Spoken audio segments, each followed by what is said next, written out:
Jack's not been in here. Aye, no one else has seen him. So either Grandad's seeing things or... Oh, well, he'll turn up when it best suits him. He always has before. That's a rum do about Sharon Crosswaite, too. How's her mother taking it?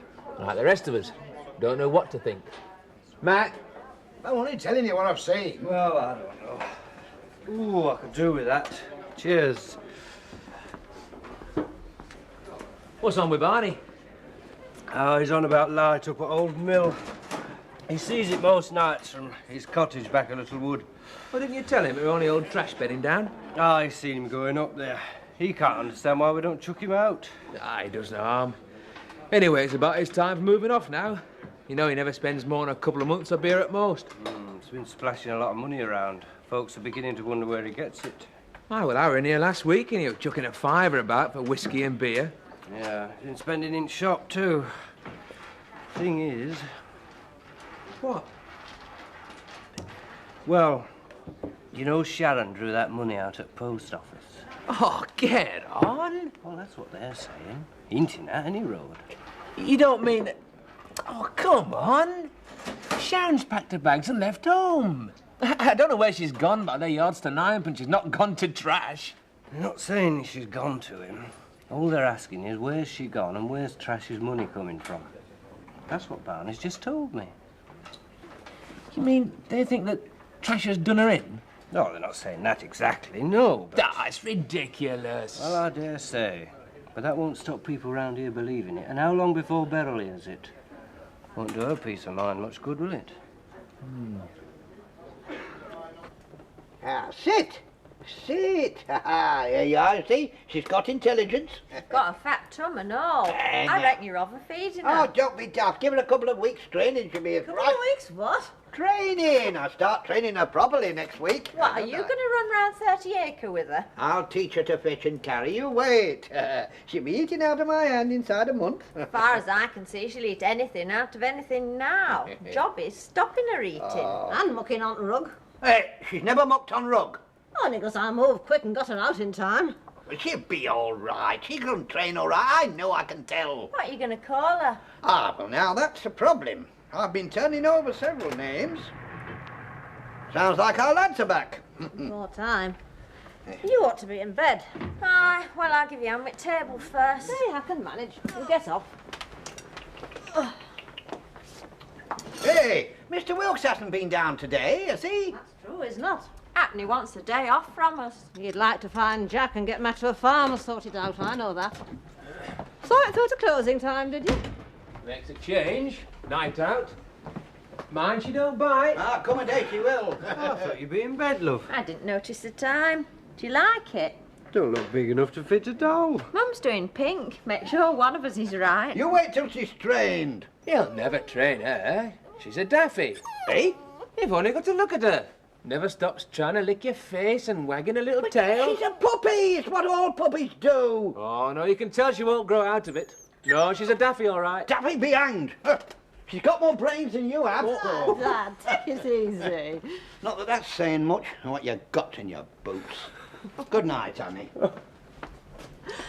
You shouldn't go on at him, Joe. Not about dog, anyway. He's right gone at it, isn't he? It's an interest for him. I'm off to bed. Are you coming, Matt? Aye. Yes, please. Can't help wondering where poor Sharon is. And Jack. If he'd turn up, we could get things sorted out with Henry Wilkes and get farm moving. No one in the village seen him? No. Grandad must have been seeing things.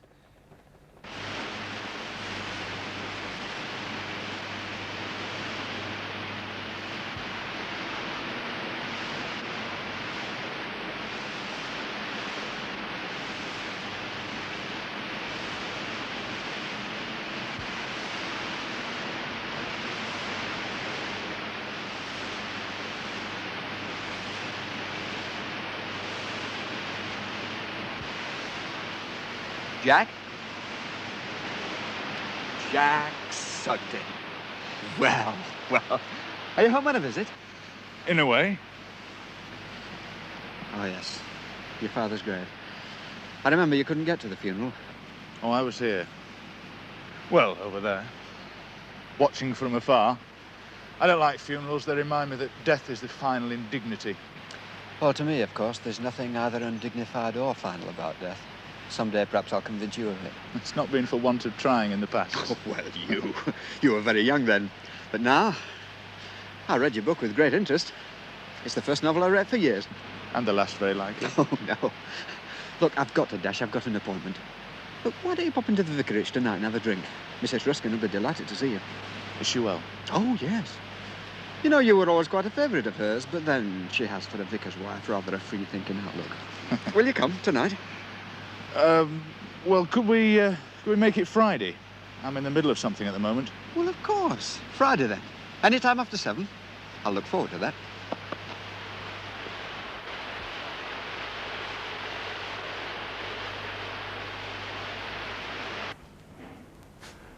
I don't want to hold her against her will. I hope you understand that, but, well, admittedly she has asked for a divorce, but she's not in love with anybody else, I'm sure. So, I'd like to save my marriage, if I can. Yes. Yes, of course. How long have you been married now? 6 years.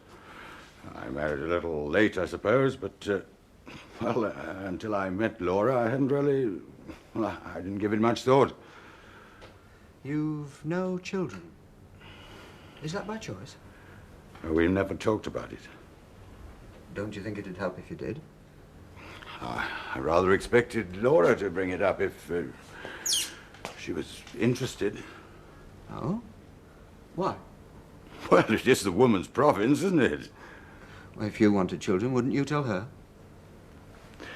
Well, I wouldn't want Laura to think that she was under an obligation to have children if she didn't want them. That's not the point, is it, Mr. Verney? No. No, I suppose not. Well, the truth is that I don't find it very easy to talk about sex and babies. Well, it embarrasses me. Yes. It may seem odd in this permissive age, but, well, I believe that one should be discreet in one's personal relations. Oh, with that I agree. But silence isn't discretion, is it? No, and that's while true. Oh, I'm sorry. I didn't know there was... No, please. I haven't seen Mrs. Verney for a long time. Hello, Vicar. I hope Mrs. Ruskin is as well as you look. She is. She is. You must come in and see her. You too, Mr. Verney. Thank you. I'll drop in when I'm in the village. Good, good. Come along together and bring us up to date on London. I know. You're both interested in books, aren't you? Well, I like reading, yes. But I think George reads more than I do. Well, then come on Friday. Yes, Friday. We've a very interesting local celebrity I'd like you to meet.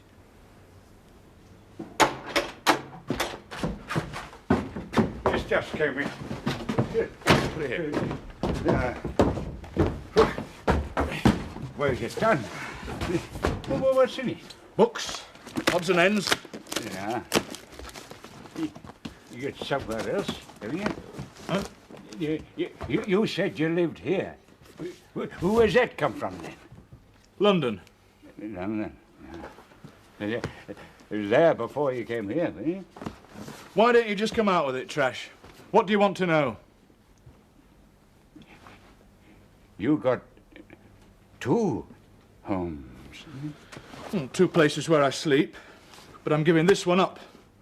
That's why I'm having this stuff sent here. You got money, didn't you? Yeah. Why, do you want some?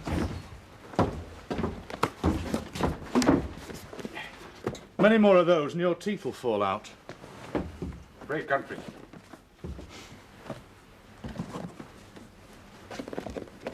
I read a lot of books once. I used to like this one fella told a good story. That was when I was a young man. Long time since I read a book. Help yourself. Lost the neck of it. Well, if it comes back, they're here. You're welcome. Help yourself. But wash your hands first.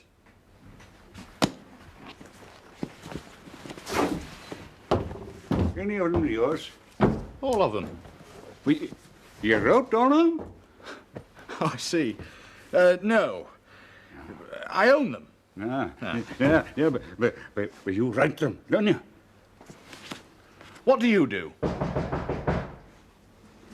Can't be another box this early. If anyone asks for Jack Sugden, say he's gone to London.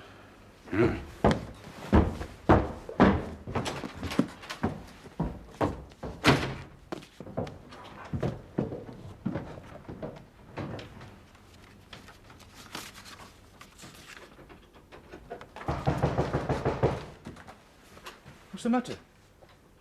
Copper. It's copper. I'm not going down there. I don't know about you, but I'm not here. If he wants me, I'm not here.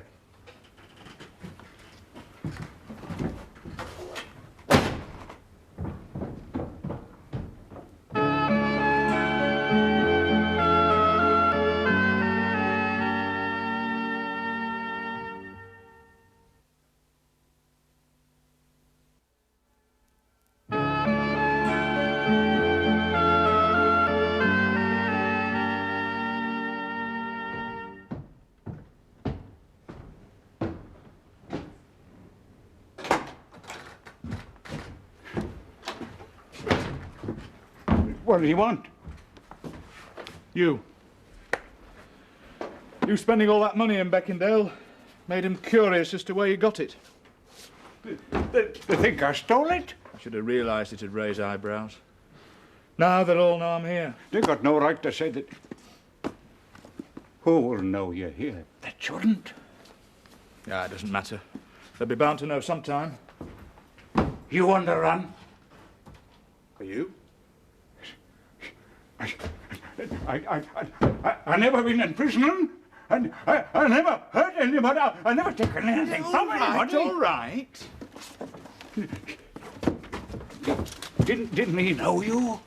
Copper? Yeah, he knew me. Knew each other when we were kids. That's why I accepted the money you were spending was mine. I'm not wanted for any legal offence. My conscience is a different matter. Not much of a hand at drawing, but I think you'll make out what's what. That's upstairs, that's down, and there's 2 bedrooms, and then there's this little one. No bathroom. Oh, we can make this little room into one. It's right over at kitchen, so getting water up there is easy. Oh, Matt, you make everything sound like it's half hour's job. It'll take time. But what I mean is it's no great problem. It's not difficult. I suppose there's no hot water. Ah, the grate's got a back boiler. There's hot water, all right. Make a nice home, Peg. How much do you reckon it'll cost to put it right, and how long will it take? Well, I can't say about cost. It depends on what stuff we want. A load of meal arrived. Can you give Joe a hand? Aye. Any news about Sharon? No, I don't know what to think, Matt. Her dad's coming home. Oh, well, that'll be a help to you anyway. Eastway story's squashed. That's a comfort any road. Sit down, I'll put kettle on. What story? You know, about that tramp getting money off Sharon. Oh, that. Police been up and checked. And here's a surprise. You'll never guess who he got money from. Our Jack. Hey? Why, he's living up at Old Mill with that tramp acting as a sort of servant. So Grandad weren't seeing things then. What are you going to do about our Jack? Do? Nothing. He knows where we are if he wants us, doesn't he? I mean about setting up farm and all that. Henry Wilkes could go and see him. I'm not chasing round after a son who can't even be bothered to let me know he's in the neighbourhood. What's that? Oh, Matt's been up to look over Jameson's farm. That's plan of inside. You're going to take it then, are you? Well, I need to know a bit more about Matt's ideas for it first, and have a look at it myself. Won't be long now, will you, Peggy? Oh, it can't be soon enough for me. I'm too big for comfort now. I were very big with Sharon. She's a lovely baby. Oh, there, love. She'll turn up, you see. I can't understand where she can have gone. I mean, they reckon now, some of them, that she went off with a young fella. But if she did, only fella she knew were in Beckendale, and, well, he'd be missing too, wouldn't he? I don't know what it's going to look like letting you in out of ours. Well, I hardly think it'll be what you imagine. I have my licence to think about. Is that what's really worrying you, Mr. Braley? I'm not worried, just remarking. Isn't it really that you don't want to help in the matter that I've come to see you about, that you'd prefer not to be talking to me at all? Now, I didn't promise anything. I just said I'd think it over. And you have thought? Now, before you commit yourself to a reply, let me put the situation to you again. You will shortly be needing help here. I know this lady, experienced in your business, and she's badly in need of a job. But she's been in prison. Well, does that mean to say she's never to work again? No, of course not. But this is a cash business, handling money. Even with ordinary staff, you'd have to... Yes, I suppose there is a lot of dishonesty about. 99 out of 100 people working behind bar on fiddle sometime or other. Ask any publican, he'll tell you. It's a very big problem. You have to be very careful. And your way of being careful is to employ somebody who hasn't been found out. Eh? Well, you're going to suspect whoever you employ, aren't you, Mr. Brearley? Oh, no, I wouldn't say that. I would. I have. Anybody who thinks that 99 people out of every 100 in his business is dishonest is bound to be suspicious. How much wiser, then, for you to employ somebody you don't have to be suspicious about? But you said this woman had been sent to prison for thieving. Well, so she has. That's not a question of suspicion. It's fact. Surely it's safer and better for you to employ somebody you know the whole truth about and who knows you know, rather than somebody you merely suspect and have to keep watching. No, it don't work like that. I'd have to watch her. Once a thief, always a thief. This woman stole because her husband was in trouble. And what she's done once, she'll do again. Hardly. Her husband died while she was in prison. The home had to be sold up and she's nowhere to go. She's destitute. Now, will you take her on, Mr. Brearley, for a trial period? I'm not ashamed to tell you it'd be a Christian act. You do profess to be a Christian, don't you? Well, of course I do, but it's very difficult. I wouldn't recommend this lady if I didn't trust her implicitly. She's not a thief. She's a victim of circumstances. Oh, aye, they all say that. Mr. Brearley, you're not a Christian. You're a fool. Now, just a minute, Vicar. I can't condemn you for that. We're all the victims of the circumstances of our birth. But don't go around calling yourself a Christian, because that's a greater act of dishonesty than simple stealing. Now, would you open that door, please? It's easy for you to talk, Vicar, but nobody can blame me for not employing a convicted thief. Well, I can, and I do. I know it may seem impractical and unwise, but that, according to the standards of the materialistic and selfish world, is exactly what being a Christian is all about. Good afternoon, Mr. Brearley.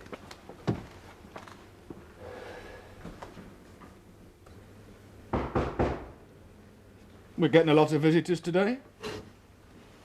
Can't be another copper.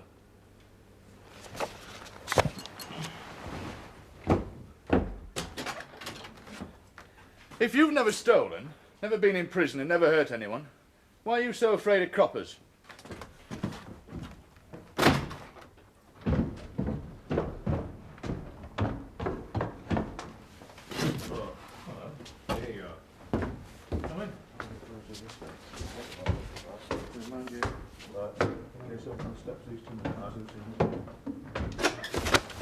The Sanctum Sanctorum, an acolyte. Aye. Saw you at the sheepdog trials, didn't I? It's a free country. That's the battle hymn of his republic. And like all battle hymns, it voices a hope, not a rip. You've got to wash, Trash. Look at that, you foul-fingered fiend. You said I could help myself. You said that? Well, from now on, I'm putting a condition on it. Wash your bloody hands.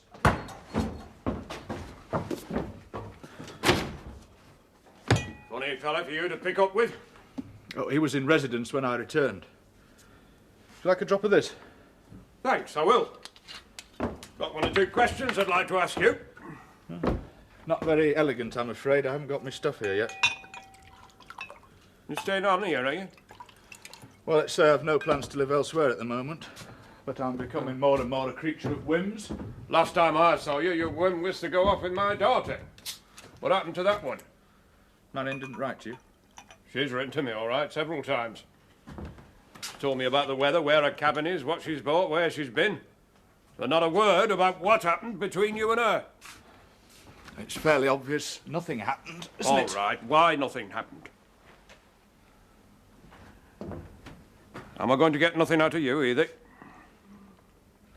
Mr. Wilkes. Call me, Henry. Being Mr. Wilkes all the time makes me feel 90. Henry. Well, the simple facts are I caught up with Marion at Yeadon. Travelled with her to Southampton, intending to join her on the cruise.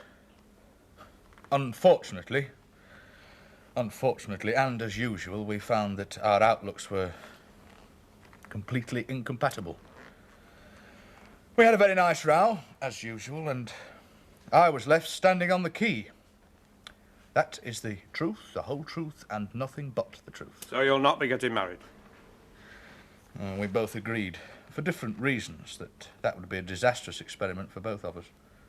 Aye. Well, she'll due back in about 10 days' time. Then I shall very likely have another whim and fade away. No need for that.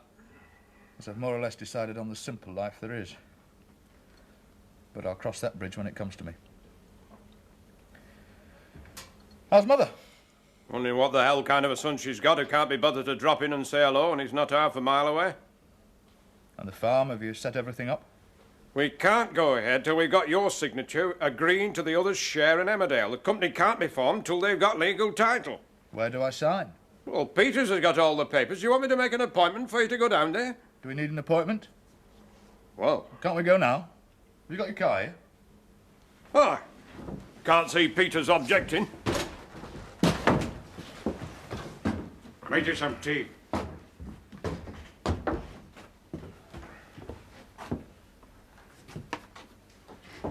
To the Wilkes Sugden Combine.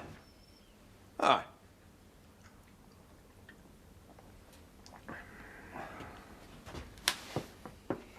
Thank you.